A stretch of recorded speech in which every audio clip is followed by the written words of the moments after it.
Sumoto siya, guys. I decided na makimulag na ko sa ko ang husband no nga chief engineer. Wala ko nahadlok actually kay um kwarta man lang na aniya no. Unya namo koy Ginoo. So God provides. So siya nang mag-igo sa tanan. Gikapoy nako mo nang naka-decide na jud ko nga dili na. Gikapoy na ko siyang pagka-cheater, guys. No, kay dili man kay kausara god na nahitabo. Daghan kong mga convo nila sa iyahang mga kauban sa barko about anang babay. Actually sa pagkaikatulo niya nga cheating is dito na ko murag na breakdown. Grabe akong depression, anxiety. And if dili patungod sa religious community nga ako ang gijoinan nga Handmaids of the Lord, ambot lang murag na nakuron sa dili prisuhan, minteriyo.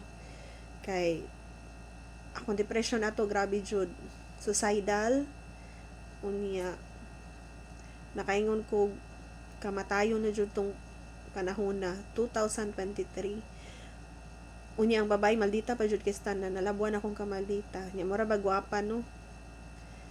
Pero muna nga kanang may gani kay nakoy anak.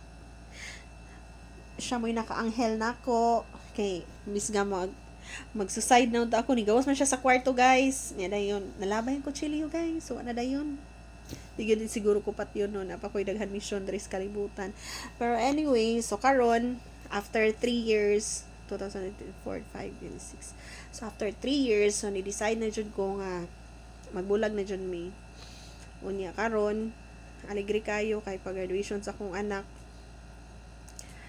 Magpa-picture ta mi kaming tulo. Sus kay naaman si mother-in-law. Gibira niya yang anak, guys. Ayaw nak. So wala mi naka-picture kaming tulo. Pero kato ng paghatag sa mga certificates niya, awarding of medals.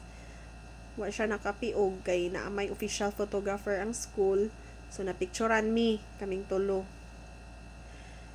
Lisod man makiguban gud ta nga wala nang love. Kay ang love mo gid mo inawala sa mo ang duha. Nawala akong love niya mo na nga bisan pa og sa akong puga dili na gyud ko kay wala naman ko'y love niya.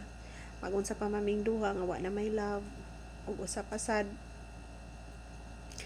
Malipayon ko after sa mong break up. Mumata kog morning nga okay. Akong pamati kanang walay sakit. Kay mura namang gugug naka-move on na ay ako ni decide nga magbulag na mi.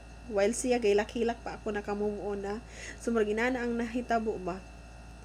Karon guys kay focus na lang ko sa kong anak, unya focus ko sa church, unya obligado man sa jud siya nga mo sustento sa bata. Kay naman mi anak isa niya naka-private school pa yun ni. So we have to know our rights as a legal wife of a seaman. Kay dagko kay na sila sweldo unya di tatarungon og hatag sustento. Muna i-fight gid pud nako among rights akong anak para sa sustento. So karon siguro ugma or sa Monday magpa-draft na ko og magpahimo na ko kanang for child support demand letter. Kaya dapat documented gud ang tanan. Dili pwede nga kung wa siya sakay di siya mohatag kay kasagara ra ba siman ingon ana ra ba kanang walay sakay dili mohatag. Pag naalay sakay so unsa man na dili may mangaon kung wala siya sakay.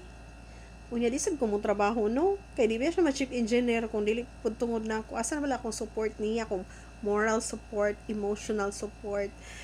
Sige ako pray niya para mahimo siyang chief engineer niya. Karon mga chief engineer na siya mag-ingnana na no. So mao na siya kong story. Nakahigayon kog kuan karon tabi man ako ning i-upload.